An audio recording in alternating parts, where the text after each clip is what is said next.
The story of the savannah is an ancient one. It is written in the dust and whispered by the wind. Long before our time, this great stage was set. Here the sun rises with the painter's touch.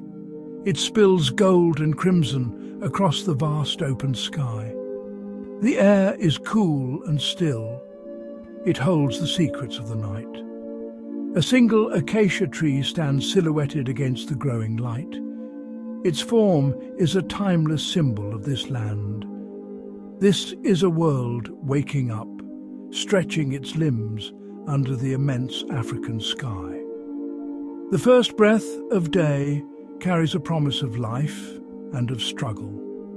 A lone bull elephant, a giant of this realm, moves with silent grace. His skin is like cracked earth, a map of countless seasons. He is a living monument to time itself. He walks towards the dawn, his great tusks glinting. Each step is deliberate, filled with purpose. He remembers paths his ancestors walked. He knows the secret places where water can be found.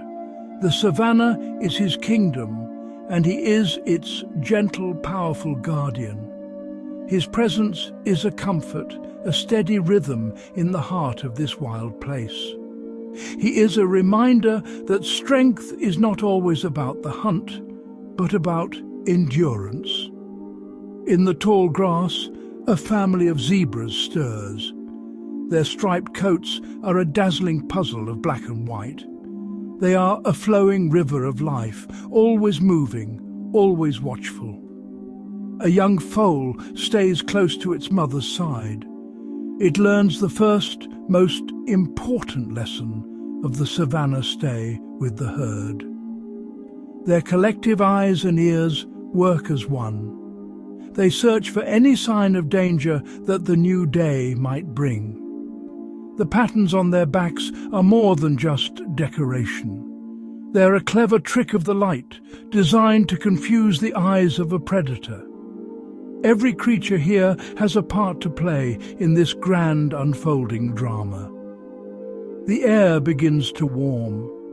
The chorus of insects starts its daily song. A giraffe, a silent tower of elegance, peers over the treetops.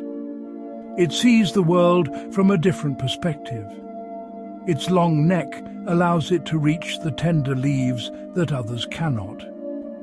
From its high vantage point, it is a sentinel, an early warning system for the herds below. The savannah is a complex web of connections. Every life, from the smallest termite to the largest elephant, is woven into this intricate tapestry. As the sun climbs higher, its heat becomes a powerful force. The air shimmers and the land bakes. The cool promises of dawn are a distant memory. Now, a new urgency takes hold, the search for water. The water hole is the heart of the savannah during these long, hot hours. It is a place of truce, but it is a fragile one. Animals that would otherwise never meet are drawn together by a shared, desperate need. It is a stage for tension and for brief moments of peace.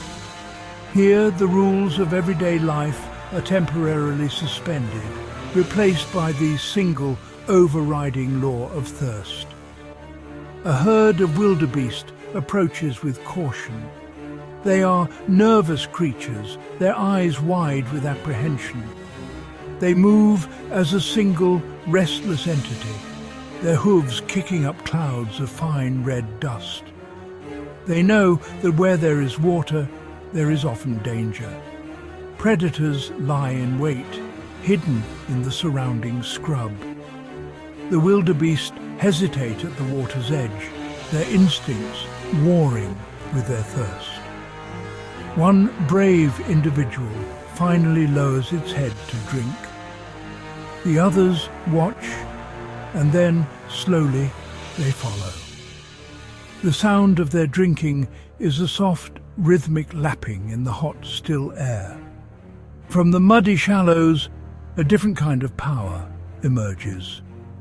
A pod of hippos, submerged for most of the day, grunt and snort. They are the undisputed kings of this watery domain. Their bulk displaces the water, creating gentle ripples that spread outwards. They seem slow and lazy, but this is a deceptive calm. Hippos are fiercely territorial and can be incredibly aggressive. The other animals give them a wide berth, respecting their space. They are a reminder that even in a place of gathering, there are invisible lines that should not be crossed. Their presence adds another layer of complexity to this social hub. A flock of weaver birds chatters noisily in a nearby tree. They are busy constructing their intricate hanging nests. The waterhole provides them not only with a drink, but also with the soft mud they need for their building projects. They are a splash of colour and sound in this tense landscape. A warthog family trots down to the edge, their tails held high like antennas. They drink quickly, ever alert, before rolling in the cool, soothing mud. Even the smallest creatures find their moment here. The waterhole is a microcosm of the entire savanna, a place of life, death, and constant negotiation. In the shade of a rocky outcrop, a different kind of power rests. A lioness, the prime hunter of her pride, lies still. Her coat is the colour of the dry grass, making her almost invisible. She is the embodiment of patience. She is not sleeping, but watching. Her golden eyes scan the plains, missing nothing. She observes the movements of the herds, noting the weak, the old, and the young. Her stillness is not laziness. It is a calculated conservation of energy.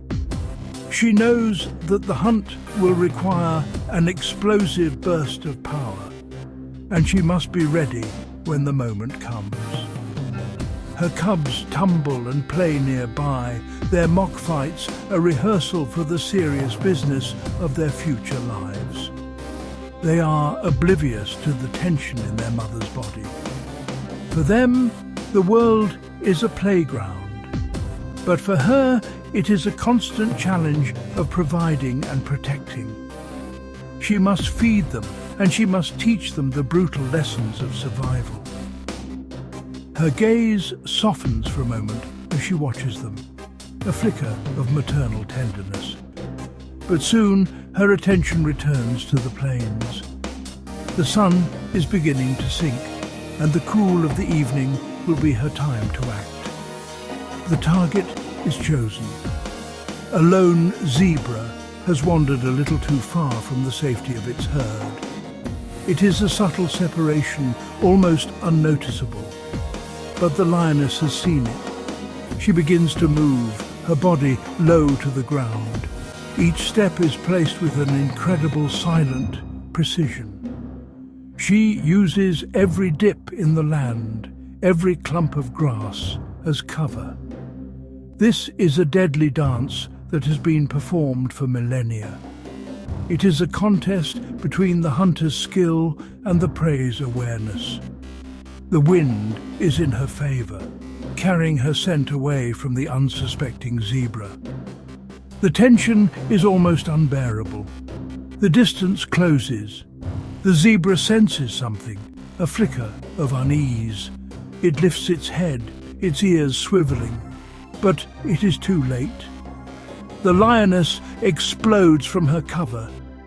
It is a blur of muscle and speed.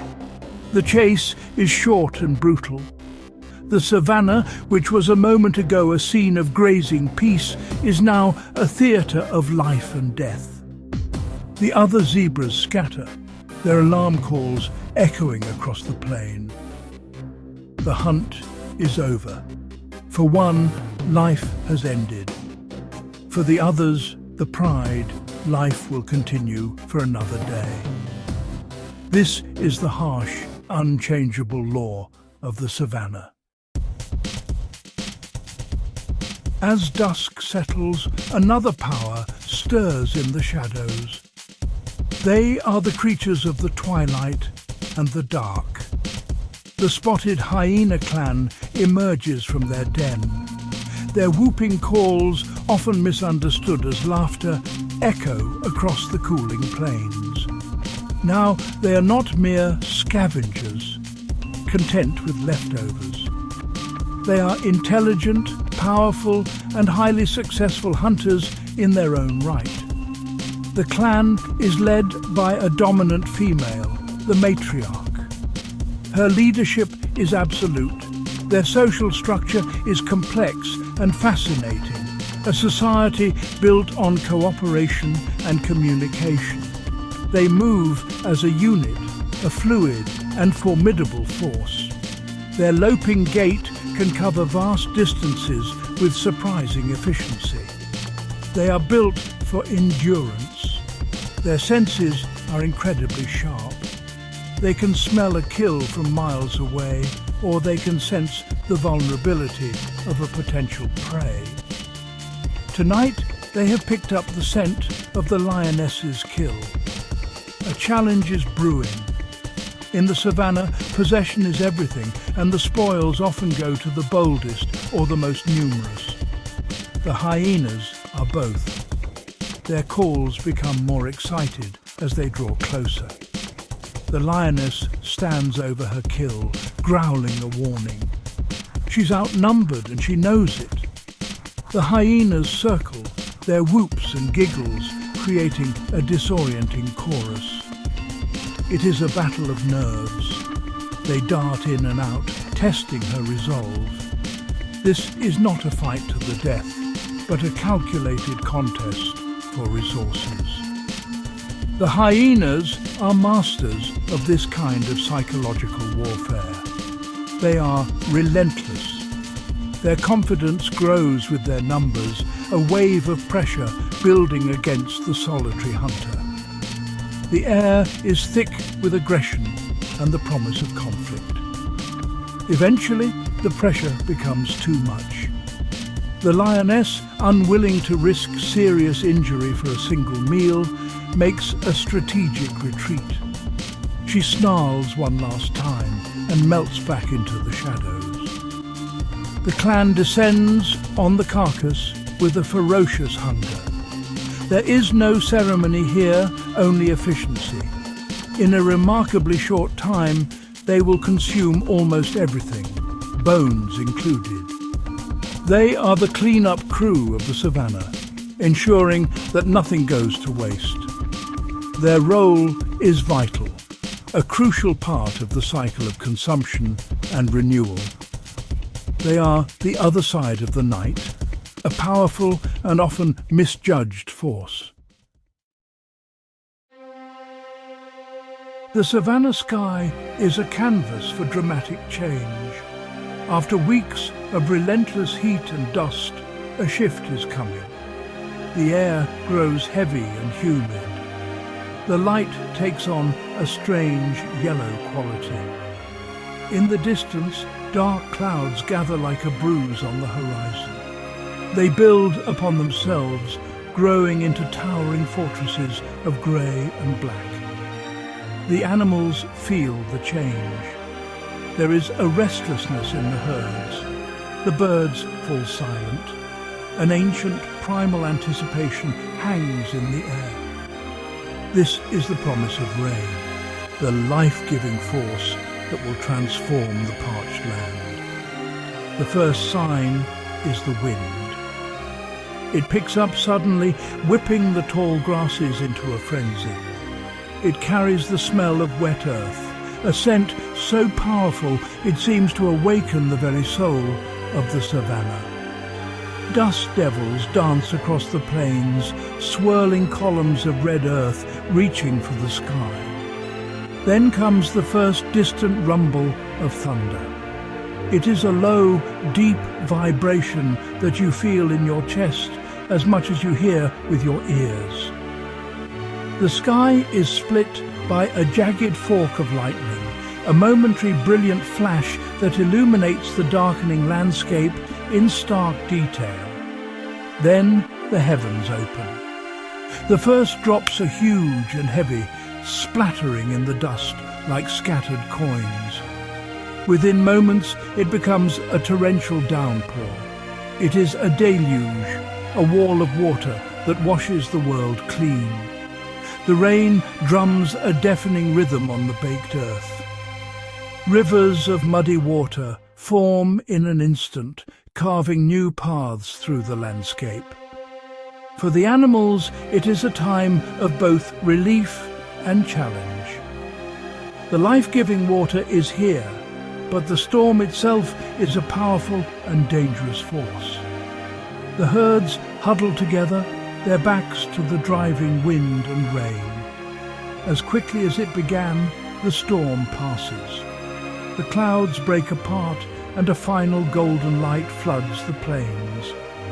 The setting sun catches the moisture in the air, creating a spectacular double rainbow. The savanna is transformed. The dust is settled, the air is clean and fresh. The scent of rain-soaked vegetation is everywhere. The land has had its thirst quenched. Small pools of water glitter in the fading light, reflecting the now peaceful sky. The storm has brought a powerful renewal. It is a dramatic and essential chapter in the savanna's endless story of hardship and relief. Night falls, and the savanna transforms once more. The sky becomes a deep velvet cloth, scattered with a breathtaking number of stars. The Milky Way is a luminous river overhead. The moon rises, casting a pale silver light over the land. This is not a time of rest. It is simply a changing of the guard. The creatures of the day have retreated to their shelters, and the creatures of the night emerge. A whole new world awakens, one governed by sound, scent, and stealth. The air is filled with a new chorus of calls, the chirp of crickets, the deep hoot of an owl, the distant roar of a lion. The lion pride, reunited now, rests together. The cubs, their bellies full from their mother's hunt, are finally still. They sleep, nestled against the warm bodies of the adults. The dominant male, his magnificent mane a dark halo in the moonlight, patrols the edge of his territory. His deep, resonant roar rolls across the plains. It is not a call of aggression, but a declaration of presence. It is a message to other lions, a way of mapping out the invisible boundaries of his kingdom. It is a sound that defines the African night, a symbol of power and belonging. In the shadows, smaller lives continue their own struggles. A leopard, a solitary and elusive hunter, moves like a ghost through the branches of a sausage tree. Her rosette-patterned coat is the perfect camouflage in the dappled moonlight. She is the master of stealth, able to get astonishingly close to her prey without being detected.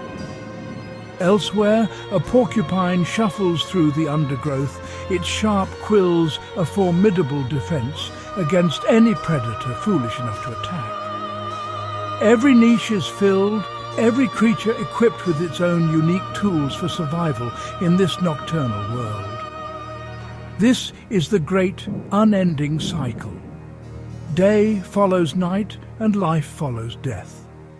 The sun will rise again tomorrow, and the ancient drama will continue. The elephant will remember the paths, the zebra will watch for danger, the lion will hunt, and the hyena will follow. It is a world of brutal rules, but it is also a world of profound connection and balance. Every life, every struggle, every death feeds back into the whole.